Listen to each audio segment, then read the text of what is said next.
Nunca he sido una persona nerviosa. De hecho, si algo me ha definido desde siempre, es que soy terco para admitir que algo me da miedo. Por eso tardé tanto en aceptar que lo que viví en 2019, cuando renté un cuarto en una casa vieja de estudiantes en Puebla, no había sido simple estrés, ni pesadillas, ni esa explicación cómoda que todos repiten cuando no quieren mirar de frente a algo horrible. Tenía 22 años y trabajaba de noche en una farmacia del centro. Entraba a las 10 y salía a las 6 de la mañana. Dormía de día, mal y a ratos, pero el dinero apenas me alcanzaba y ese cuarto era lo único que podía pagar.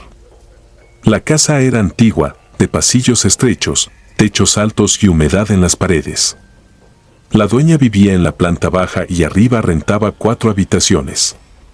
A mí me tocó la del fondo, la más barata, precisamente porque, según me dijo, nadie duraba mucho ahí. Lo dijo riéndose, como si fuera un chiste de casera, y yo también me reí. Las primeras noches no pasó nada fuera de lo normal. Llegaba agotado, cerraba la puerta, me tumbaba en la cama y caía rendido. Pero a la segunda semana empecé a despertarme de golpe siempre a la misma hora, 3:17 de la mañana.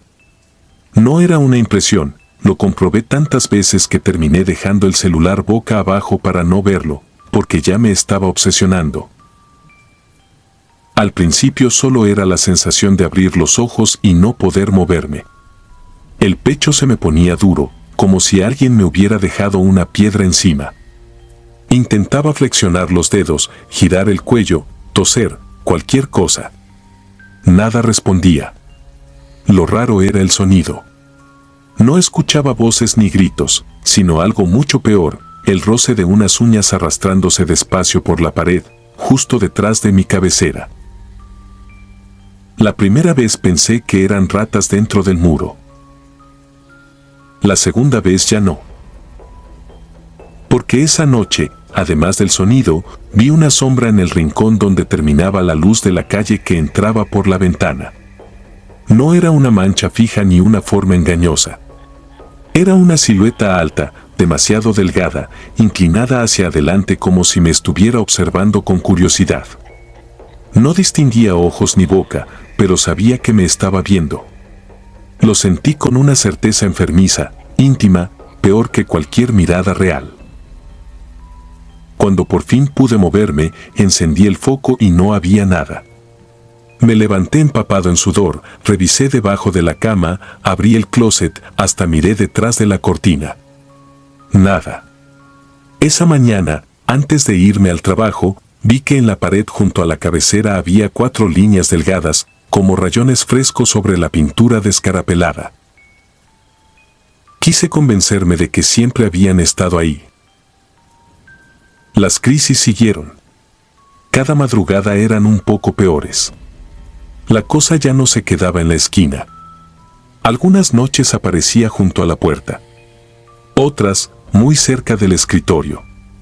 Siempre inmóvil al comienzo, como esperando que yo abriera los ojos para dejarse ver. Lo más insoportable no era su presencia, sino la manera en que avanzaba. No caminaba. Se deslizaba a pequeños tirones, como si su cuerpo recordara mal cómo se mueve una persona. Dejé de dormir bien. En la farmacia cometía errores, me dolía la cabeza, me ardían los ojos. Una compañera me preguntó si me estaba drogando. Recuerdo haberme reído, pero me ofendió que eso sonara más razonable que contar la verdad. Una tarde decidí cambiar la cama de lugar. La separé de la pared, puse el escritorio frente a la puerta y hasta dejé una lámpara encendida toda la noche. Creí que con eso bastaría. Fue peor. Esa madrugada desperté paralizado boca arriba. La lámpara seguía encendida. Todo el cuarto estaba visible. Y eso me hizo entender algo que hasta entonces no había querido aceptar. La cosa no se escondía en la oscuridad. Estaba sentada al borde de mi cama, perfectamente recortada por la luz amarillenta del foco. Su cuerpo era negro, pero no como una sombra normal. Era un negro más profundo, como un hueco. Tenía las manos apoyadas sobre sus rodillas y la cabeza ligeramente ladeada. La cara parecía hecha de piel estirada, sin nariz definida, sin cejas, sin párpados. Solo una boca demasiado larga, abierta en una sonrisa quieta, llena de dientes pequeños, apretados, de un color sucio. Yo quise cerrar los ojos y no pude. Entonces hizo algo que todavía hoy me revuelve el estómago al recordarlo, levantó una mano y me señaló el closet. Las puertas del closet estaban cerradas, pero comenzaron a vibrar con golpes secos desde adentro. 1, 2, 3. Cada golpe sacudía la madera como si alguien quisiera salir. Y yo, inmóvil, entendí que aquello que me observaba no era lo único que estaba en el cuarto. Cuando recuperé el movimiento, salté de la cama y corrí escaleras abajo. La dueña salió asustada de su habitación, envuelta en una bata, molesta al principio y pálida después de verme la cara. No le conté todo. Solo dije que escuchaba golpes en el closet. Subió conmigo, abrió la puerta del cuarto y encendió la luz del pasillo. Adentro no había nada fuera de lugar, salvo una cosa: las puertas del closet estaban abiertas. Yo juraba haberlas dejado cerradas.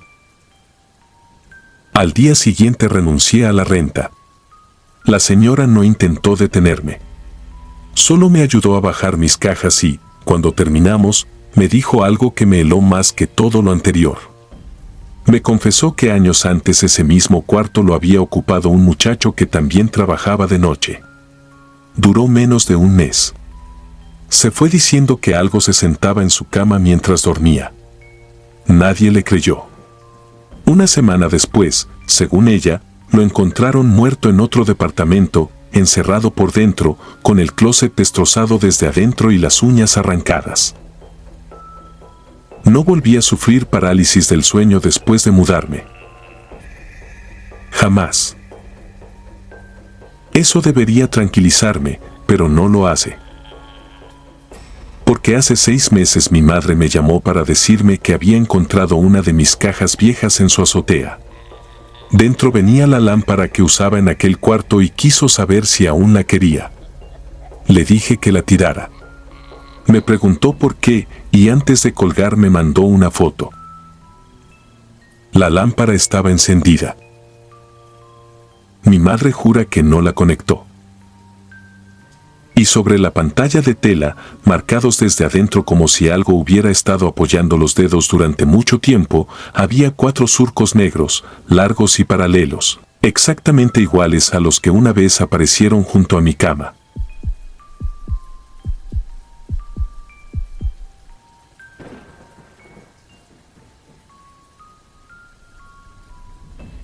No sé exactamente en qué momento dejé de dormir bien.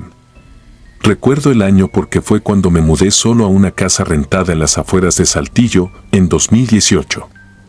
Era una vivienda vieja, de esas que por fuera parecen normales, pero por dentro guardan un silencio raro, un silencio que no se siente vacío, sino ocupado. Yo trabajaba en una llantera del otro lado de la ciudad y salía tarde casi todos los días. Llegaba cansado, cenaba cualquier cosa y me iba directo a la cama. Al principio pensé que todo lo que me pasaba tenía explicación: estrés, ansiedad, cansancio acumulado. Por eso, cuando sufrí mi primera parálisis del sueño en esa casa, no le di demasiada importancia.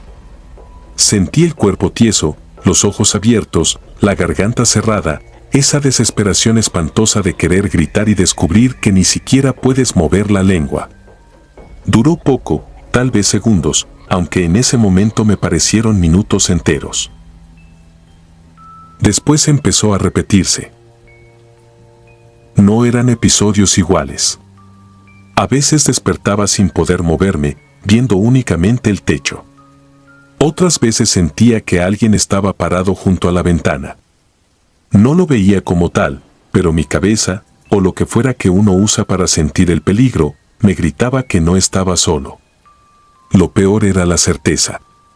No era imaginación como cuando eres niño y te asustas con cualquier sombra.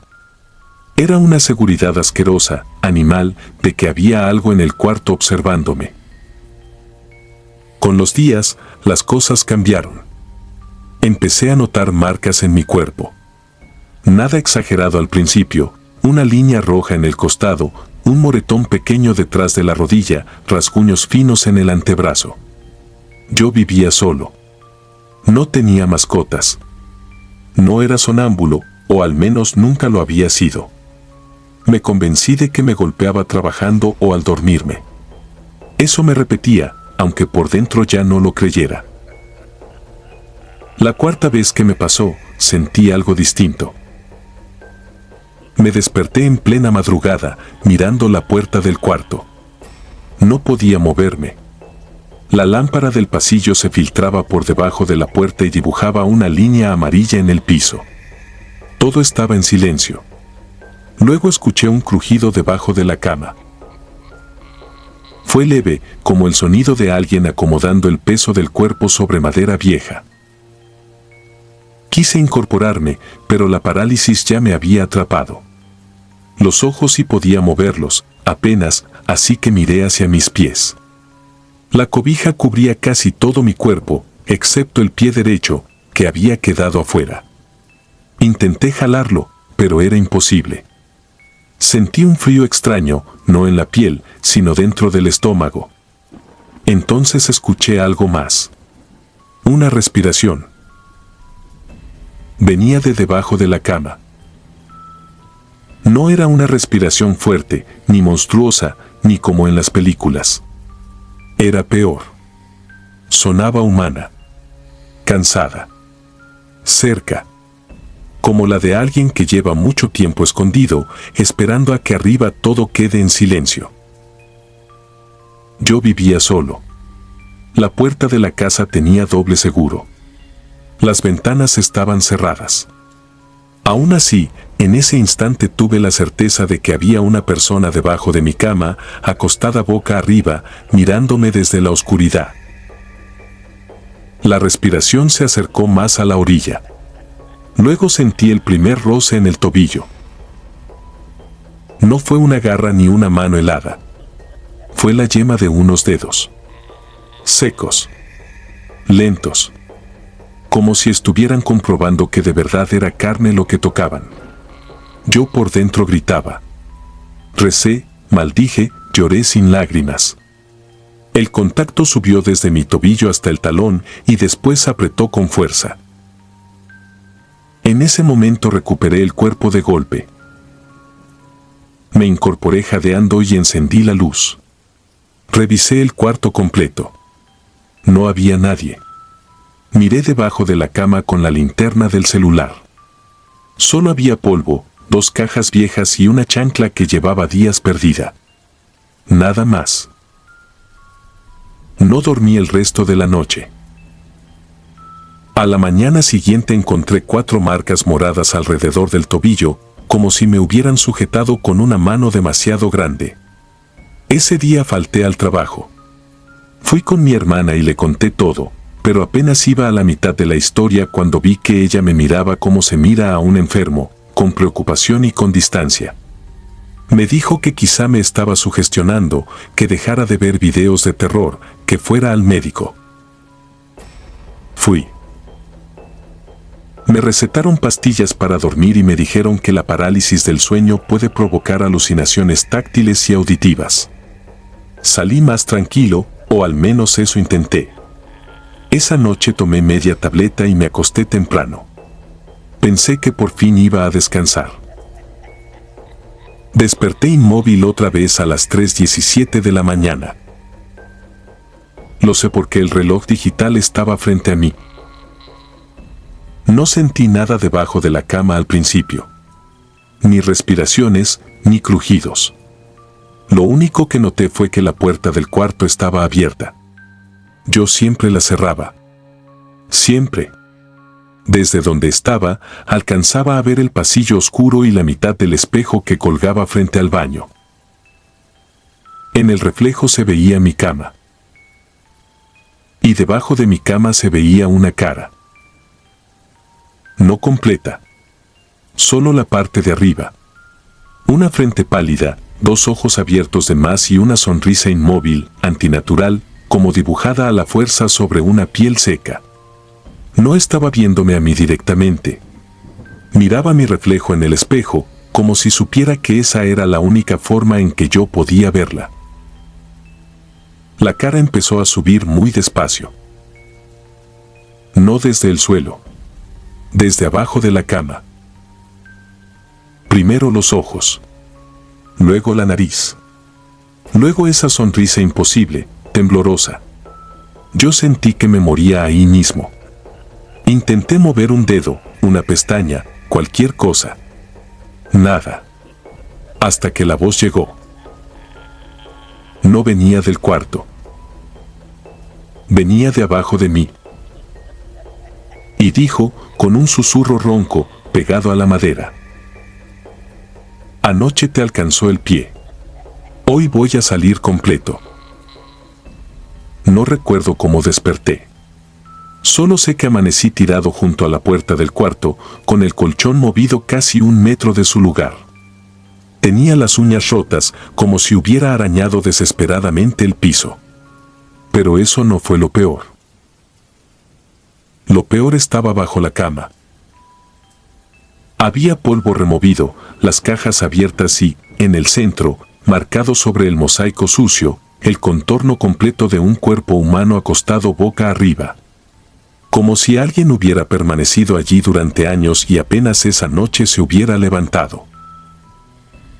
Nunca volví a dormir en esa casa. Meses después, el dueño me llamó para preguntarme si yo había dejado algo olvidado. Le dije que no. Entonces, con una voz rara, me contó que el nuevo inquilino se había ido a los 3 días. Según él, porque por las noches escuchaba que alguien rascaba la madera desde abajo de la cama. Desde entonces duermo con el colchón pegado al suelo. Y aún así, algunas madrugadas, me despierto inmóvil, sintiendo que algo respira justo debajo de mí, esperando a que vuelva a sacar un pie. Suscribirte y darle like ayuda mucho a este canal.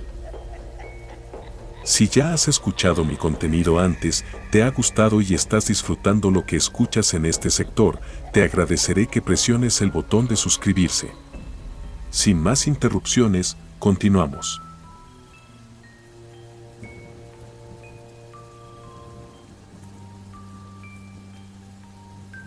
Me llamo Daniela, y durante mucho tiempo pensé que lo peor que podía pasarle a una persona era perder el control de su propio cuerpo mientras seguía despierta.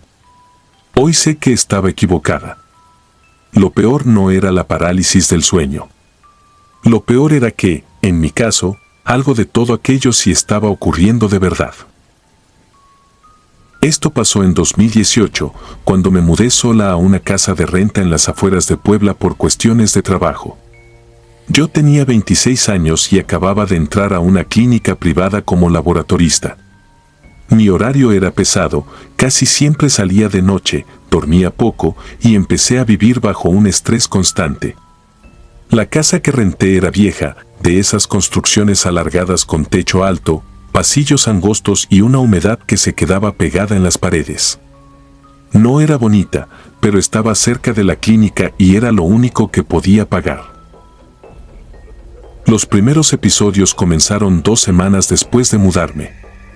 Me despertaba en mitad de la noche con los ojos abiertos, consciente de todo, pero sin poder mover un solo músculo. Al principio sentía solo eso, la inmovilidad, una desesperación muda, el pecho aplastado por algo invisible. Luego empezaron los sonidos. Pasos lentos encima del techo. Un crujido seco en la madera. Una respiración débil, como si alguien intentara contener el aire muy cerca de mí.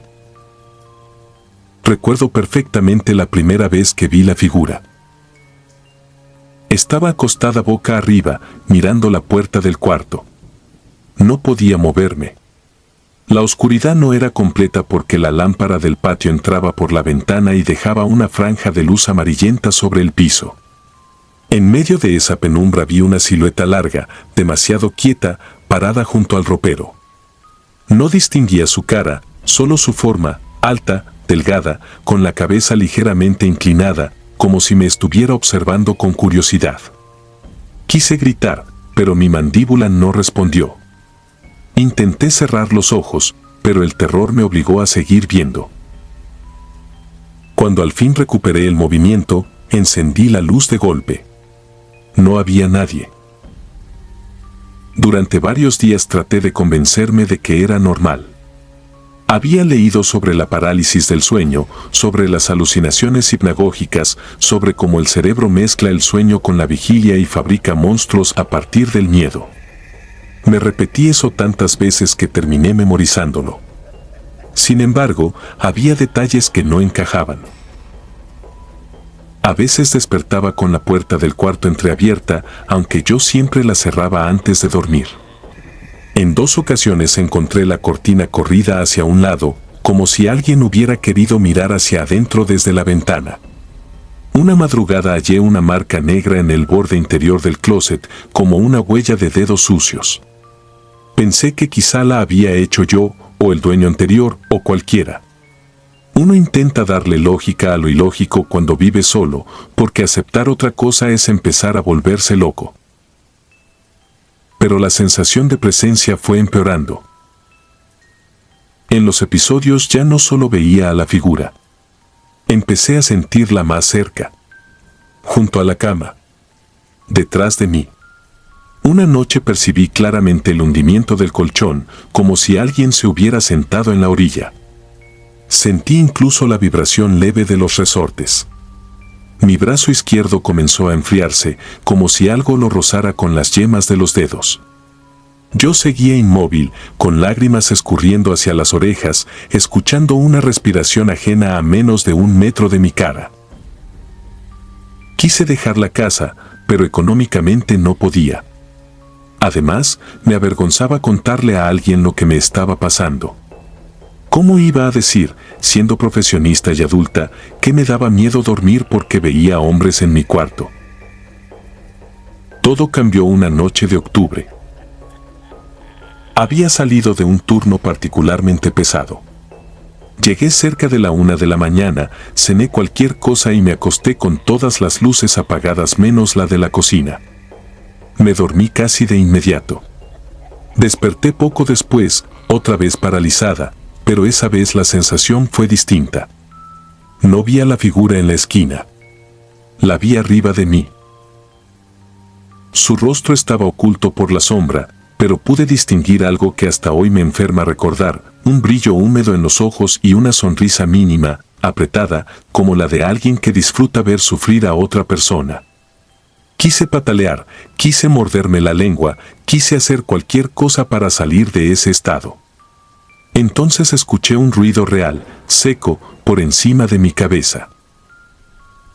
Un golpe. Luego otro. Parpadeé con fuerza y recuperé el movimiento de golpe. Me incorporé tan rápido que terminé jadeando. El ruido seguía allí, ahora encima del techo falso de mi cuarto. No venía de afuera. Venía de adentro de la casa. Tomé el celular y salí al pasillo. La entrada al entretecho estaba en el baño, una pequeña tapa cuadrada que yo jamás había tocado. Desde abajo se notaba apenas levantada de un lado. Sentí un frío tan fuerte que me dolieron los dientes.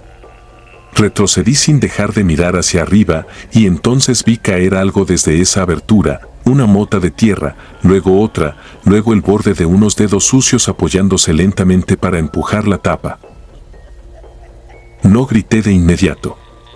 El miedo me dejó muda por 2 segundos que se sintieron eternos. Después corrí. Abrí la puerta principal y salí descalza a la calle.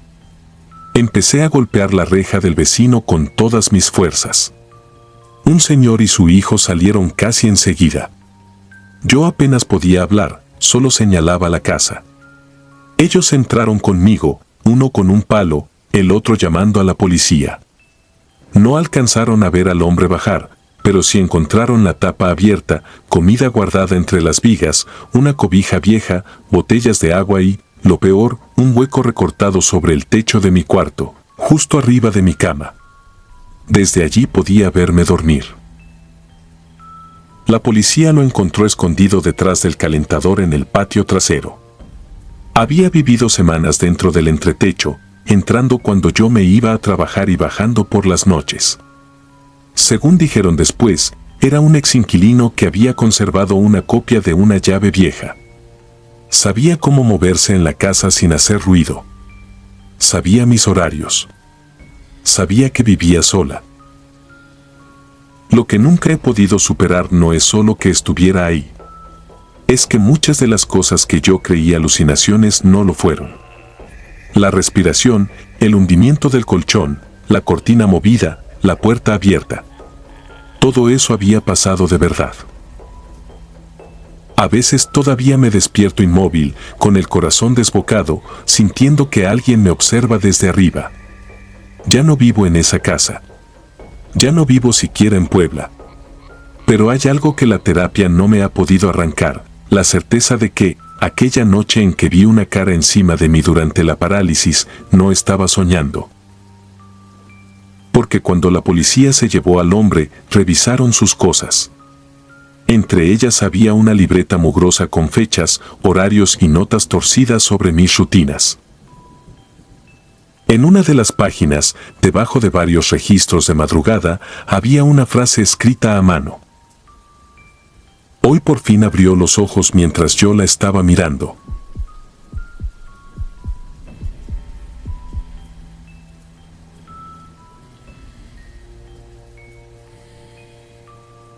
Nunca me gustó dormir solo, aunque ya estaba demasiado grande para admitirlo. Tenía 19 años cuando empezó todo, en 2018, unos meses después de que mi tía Estela muriera de un derrame. Yo vivía con ella desde niño en una casa vieja de Gómez Palacio, Durango. Mi madre se había ido a Estados Unidos cuando yo tenía 8 años y nunca regresó. De mi padre solo conocía el nombre. La tía Estela fue quien me crió, quien me enseñó a persignarme antes de dormir, quien me ponía una cobija extra en invierno y quien me decía que las casas también se enfermaban cuando guardaban demasiados años de tristeza. Yo nunca entendí esa frase hasta después de su entierro. La casa quedó en silencio de una forma antinatural. No era solo la ausencia de su voz o del ruido de sus chanclas arrastrándose por el piso. Era como si las paredes hubieran dejado de respirar.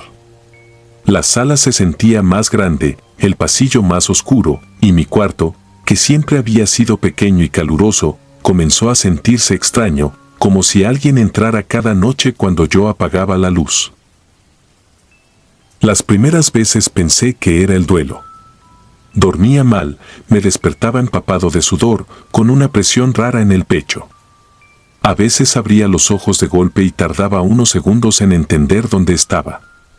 Todo eso me parecía normal para alguien que acababa de perder a la única persona que había tenido de verdad. Hasta que llegó la primera parálisis del sueño. Desperté boca arriba, completamente inmóvil. No podía mover ni un dedo. Tenía la respiración corta, como si me hubieran puesto una bolsa de arena encima del pecho. Mis ojos fueron directo al techo porque sentí, antes de ver, que había algo allí. Era una figura humana, pegada arriba de mí, como una araña enorme. No distinguí el rostro al principio. Solo vi el cabello colgando hacia abajo, los brazos doblados en una postura imposible y una inmovilidad tan absoluta que me heló la sangre. Quise gritar, pero la garganta no me respondió. Entonces la figura inclinó la cabeza, apenas unos centímetros, y pude reconocer el camisón floreado de mi tía. Lo que vi después todavía me revuelve el estómago al recordarlo. Su cara no era la de ella. Era una versión torcida, hinchada, con los ojos demasiado abiertos y la boca ligeramente entreabierta, como si le hubieran interrumpido un grito. No me habló. Solo me miró fijamente. De una de sus mangas salía tierra. Tierra negra, húmeda, que cayó sobre mi cama en pequeños montoncitos. Cuando por fin pude moverme, encendí la luz de golpe y revisé las sábanas. No había nada. Me repetí durante días que había sido un episodio normal de parálisis del sueño. Incluso leí sobre el tema para tranquilizarme. Decían que el cerebro despertaba antes que el cuerpo, que era común tener alucinaciones, que muchas personas veían sombras o sentían presencias. Quise aferrarme a esa explicación porque era la única que no me obligaba a aceptar algo peor. Pero los episodios comenzaron a repetirse. Siempre a la misma hora, entre las 3 y las 4 de la mañana.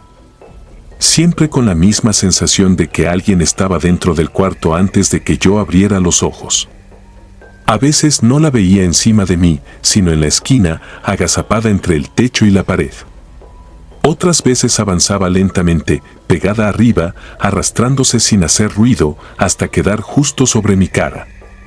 Una noche la vi sonriendo. Otra, la vi llorando. Y hubo una peor en la que vi que intentaba señalar algo detrás de mí, desesperada, con un movimiento breve de la mano rígida, como si quisiera advertirme de alguien más en la habitación. Yo vivía solo para entonces, así que dejaba la luz del baño encendida y dormía con la televisión prendida. Aún así, cada madrugada terminaba atrapado en mi propio cuerpo, viendo aquella cosa con la cara de mi tía. Empecé a deteriorarme. Dejé de ir a clases en la universidad, me la pasaba agotado, irritable, con la sensación de no haber descansado nunca. Fui a consulta con un médico general y después con un psicólogo. Ambos coincidieron en que era estrés, ansiedad, duelo complicado. Me mandaron tratamiento para dormir mejor y me recomendaron rutinas más sanas. Hice todo lo que me dijeron. Nada cambió. La última noche fue distinta. Recuerdo que llovía. La humedad había metido a la casa un olor agrio, viejo, como de ropa guardada por años. Me quedé dormido tarde, sentado en la cama, con la lámpara prendida. Desperté de la misma forma, inmóvil, con la presión en el pecho. Pero esta vez no miré al techo de inmediato. Primero escuché algo. Alguien estaba respirando debajo de mi cama. Era una respiración lenta, húmeda, demasiado cercana. Quise mover los ojos hacia abajo y no pude. Sentí entonces que el colchón se hundía ligeramente a mis pies, como si alguien acabara de sentarse. El miedo que me dio en ese momento fue diferente a todo lo anterior. Ya no era solo ver algo imposible. Era sentir que eso estaba tocando mi espacio, mi cama, mi cuerpo. Hice un esfuerzo brutal por mirar hacia arriba. Mi tía no estaba sola. Detrás de ella, pegado también al techo, había un hombre flaco, desnucado, con la cara amoratada y la lengua salida. No lo reconocí, pero supe de inmediato que no pertenecía a la casa. Tenía una mano enredada en el cabello de mi tía, obligándola a mirarme. Ella no parecía querer acercarse. Parecía arrastrada. Forzada. Y entonces entendí por qué siempre señalaba detrás de mí. Con el rabillo del ojo alcancé a ver una mano salir lentamente desde abajo de la cama y apoyarse junto a mi cabeza. Una mano de viejo, con uñas amarillas y tierra bajo los dedos. Cuando por fin logré incorporarme, caí al piso. Encendí todas las luces de la casa, revisé cada cuarto, cada rincón, hasta que amaneció. Ya no quise volver a dormir allí. Ese mismo día fui a buscar a una vecina anciana que había conocido a mi tía desde joven. Le conté todo, ya sin importarme sonar loco. La señora se quedó callada mucho rato y luego me dijo algo que nunca debí escuchar. Mi tía Estela no había vivido siempre sola. Antes de criarme, había cuidado durante años a su padre enfermo, un hombre violento que murió postrado en esa misma casa. La vecina bajó la voz al decirme que, según se contaba, él había intentado ahorcarla una noche durante uno de sus ataques y que desde entonces ella jamás volvió a dormir con la cama separada de la pared, porque le aterraba sentir algo debajo. 2 días después vacié la casa. Al mover mi cama encontré, entre el polvo y los bloques del cabecero, una cadena delgada de oro ennegrecida por la humedad. Tenía colgado el pequeño medallón de San Judas que mi tía llevaba siempre al cuello y que, según yo mismo vi en el funeral, había sido enterrado con ella. No he vuelto a sufrir parálisis del sueño desde que me fui de allí. Han pasado 8 años, tengo esposa, una hija pequeña y una vida que desde afuera parece tranquila. Pero hay noches en que me despierto de golpe y lo primero que hago es mirar el techo. Luego miro debajo de la cama de mi hija. Nunca encuentro nada. Lo peor no es eso. Lo peor es que, a veces, al apagar la luz, alcanzo a oír una respiración lenta y húmeda justo del lado de afuera de la puerta.